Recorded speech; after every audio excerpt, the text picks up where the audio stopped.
আসসালামু আলাইকুম সুপ্রিয় খামারি ভাইরা, আমার এই ছোট্ট খামারটা জীবাণুমুক্ত করতে আমি সপ্তাহে কমপক্ষে 2 দিন পটাশের পানি দিয়ে গোলটাকে সুন্দর করে পরিষ্কার করে জীবাণুমুক্ত করার চেষ্টা করি।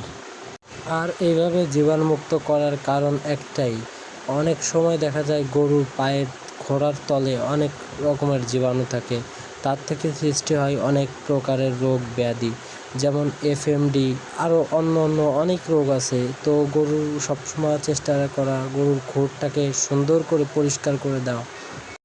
আর খুরের নিচে দেখতেই পারতেছেন আপনারা কত সুন্দরভাবে আমি যেভাবে খুরের ভিতরে হাত দিয়ে অনেক সুন্দরভাবে গরুর খুরটাকে পরিষ্কার করে দিতেছি। তো এভাবে দিলে আসলে অনেক উপকার হয় খামারের। পটাশ মিশ্রিত পানি দিয়ে সবসময় চেষ্টা করবেন ধুয়ে পরিষ্কার করে দেওয়ার।